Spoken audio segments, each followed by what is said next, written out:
Hey everybody, happy Monday. Hope you guys are doing well. Got about 2 weeks or less left of school.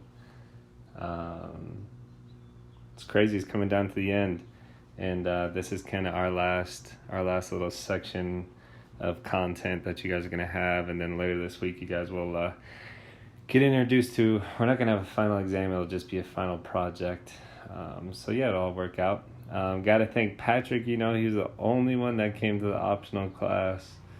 Man, it was good to catch up with Patrick, but I missed seeing you guys. Anyways, hope you guys are all doing well. Hope you had a good weekend, and here we go into the rehab progression. So we're gonna do rehab progression, and then I guess the last thing is like a soap note, but that's really nothing new to you guys. So let's go through this rehab progression, and it's bare bones, kind of basic.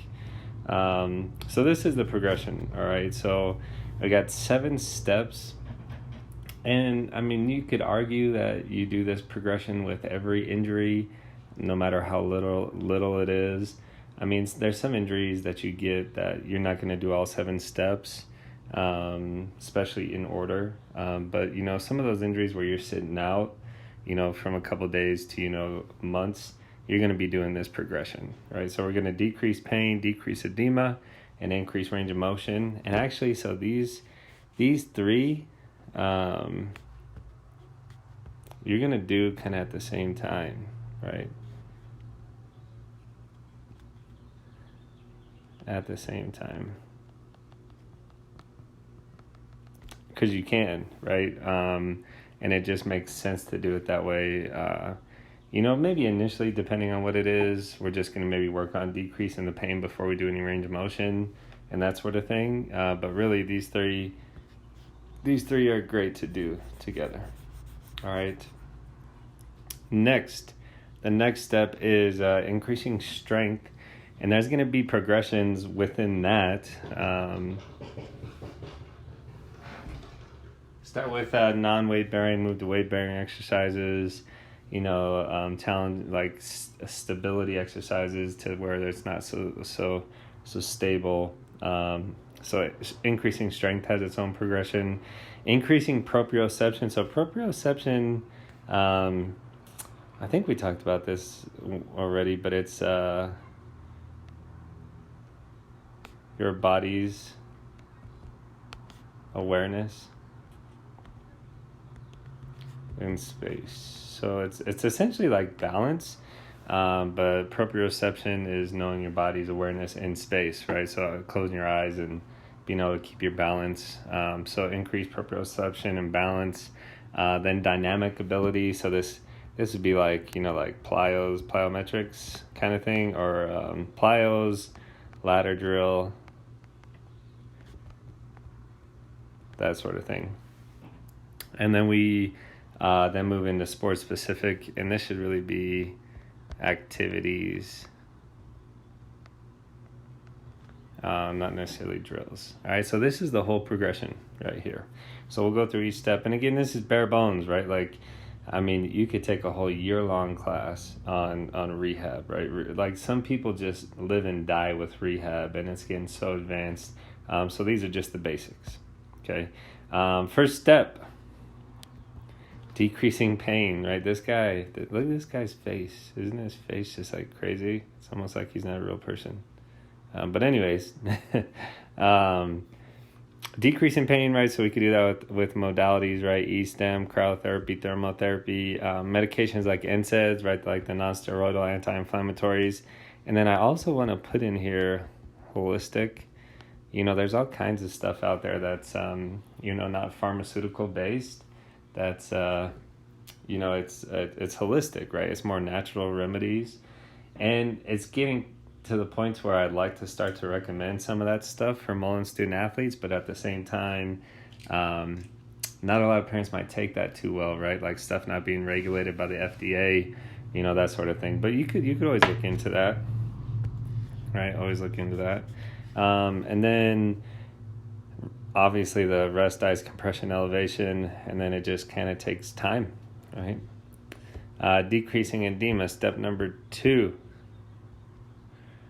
So again, Rice, modalities, right? So E-stem, ultrasound, and exercise. So range of motion, that movement helps push fluid out.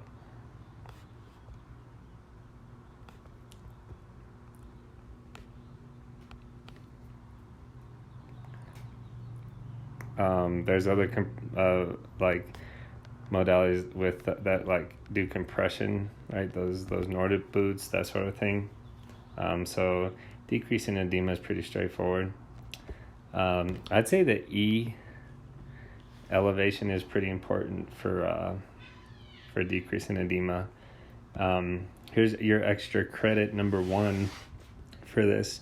So when you elevate a body part, right? So let's say you're sitting on a couch and you put your leg up on a chair, right?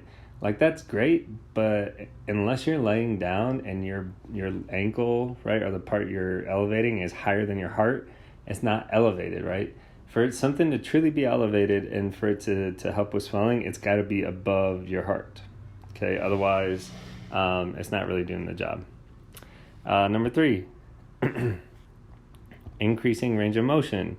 So again, this goes from non-weight bearing exercises to weight bearing exercises, and this could be also like passive first, where somebody stretches for you and then moves to active. So starts with passive and moves to active. So that's and also with something else we should put in here is soft tissue work.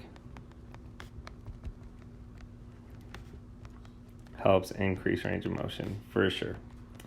Increasing strength. It's a great picture there.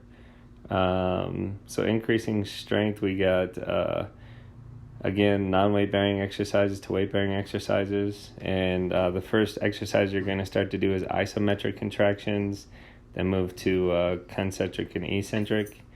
And then we're talking about other body parts.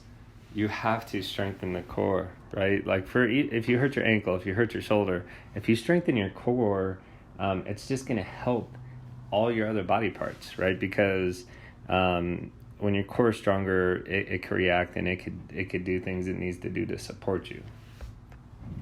So that was number 3. Number 4, increasing proprioception. You guys remember these, right? You'd be walking in the mall and somebody call you over and they say, all right, hold out your hands. And then like they push one hand down and you're off balance, and then they give you the wristband. Then all of a sudden you have like perfect balance, right? It's kind of funny stuff. So increasing proprioception is just like increasing balance, right? So first, you might progress.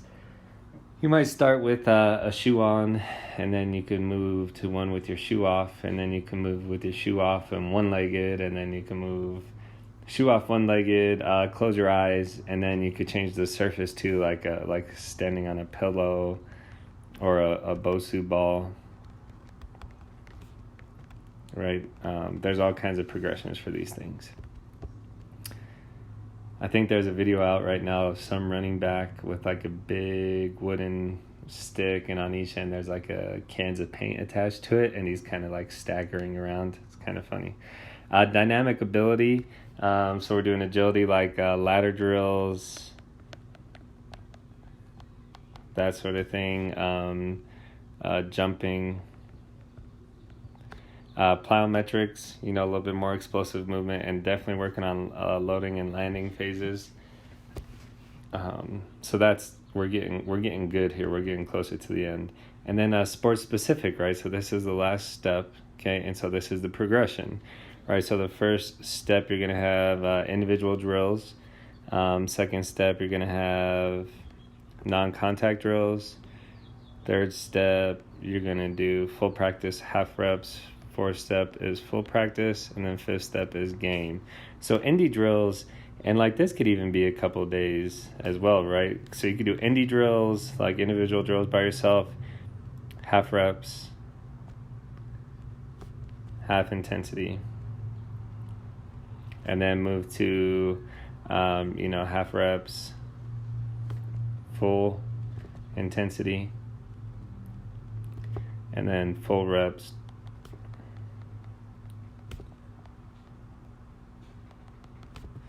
Now look, I know some of you have gone through these progressions with me and haven't been too happy about it, but it's important, right? If you get injured and you're out for a couple of weeks or even a couple of days, and then you just jump right back in a place where you were, you're going to be injured again, right? Progressions are huge, right? And then same thing with the rest of this. You could kind of break it up into intensity and reps, and you just want to make it sure you're taking your time returning.